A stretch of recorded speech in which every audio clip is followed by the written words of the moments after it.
Concrètement, il faut que l'État soutienne 4 millions de citoyennes françaises et qu'ils mettent les sous pour la recherche, pour la prévention et aussi pour la formation. Salut, c'est Juliette. Aujourd'hui, les haut-parleurs sont à l'Endomarche à Paris, une marche qui a pour but de sensibiliser à l'endométriose, cette maladie encore trop méconnue.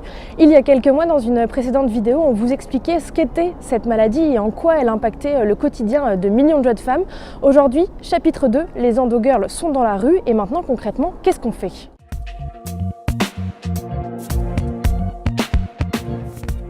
Parmi les actions à mener, les endogirls veulent avant tout que leur maladie soit considérée par les médecins et ainsi réduire leur temps de parcours médical. Pour rappel, il faut en moyenne 7 ans pour être diagnostiqué. Je pense que le point principal déjà, c'est que les médecins soient informés sur la maladie, parce que ce qui est le plus dur, c'est de diagnostiquer cette maladie. Je crois que moi, on a mis 4 ou 5 ans à la diagnostiquer. Et même pas par le biais d'un médecin, c'est ma maman qui m'a demandé d'aller faire le test en le trouvant elle-même sur internet avec les symptômes que j'avais. Aucun médecin ne m'a demandé d'aller faire ce test. Il faut aussi aider les femmes déjà atteintes à faire face à la maladie et surtout à ses conséquences. Et là, les pouvoirs publics ont un rôle à jouer. Je veux que le gouvernement reconnaisse cette maladie, la reconnaisse comme étant invalidante. Au mois de décembre, quand j'ai été diagnostiquée, j'étais plus capable de marcher. J'avais une canne parce que j'avais peur de m'effondrer de douleur en fait. Une deuxième chose à faire, bien entendu, soutenir la recherche, parce qu'on est quand même entre 1 à 2 femmes sur 10, c'est énorme, c'est absolument énorme. Et une dernière chose, et c'est un travail qui est général, c'est travailler sur le sexisme médical. Cette maladie, si elle est aussi mal soignée, c'est à cause du sexisme médical. Mettre fin au sexisme médical, c'est justement le combat de Marie-Rose, l'une des jeunes femmes atteintes d'endométriose que vous avez découvert dans la première vidéo. À l'occasion de cette endomarche, elle a lancé l'opération Endométrio, ose le dire, pour aider les endogirls à connaître leurs droits en tant que patientes. Les violences médicales dans l'endométriose, c'est un réel problème. On est très nombreuses à développer une phobie médicale. Ce qui pose problème quand vous passez votre vie à l'hôpital. C'est un problème parce que on n'est pas forcément respecté dans ce corps qui est déjà meurtri par la maladie.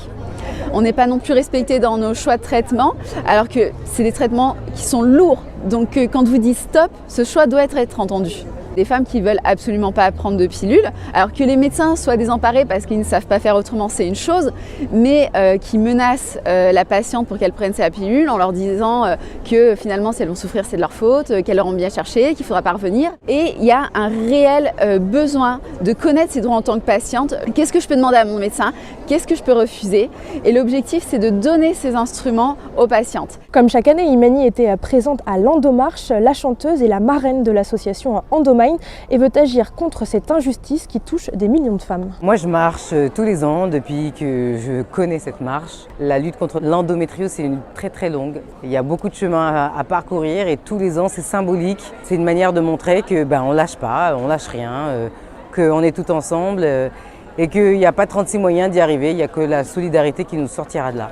Concrètement, il faut que l'État soutienne 4 millions de citoyennes françaises et qui mettent les sous pour la recherche, pour la prévention et aussi pour la formation. Comme vous pouvez le voir, la lutte contre l'endométriose n'en est qu'à ses débuts. Il reste encore beaucoup d'actions à entreprendre, beaucoup de combats à mener. Il faut donc que la mobilisation continue pour faire connaître cette maladie, mais surtout pour soulager les souffrances des jeunes femmes atteintes d'endométriose et aussi peut-être qu'un jour l'endométriose soit enfin soignée. N'hésitez donc pas à partager cette vidéo sur les réseaux sociaux et surtout abonnez-vous au haut-parleur pour découvrir toutes nos autres vidéos.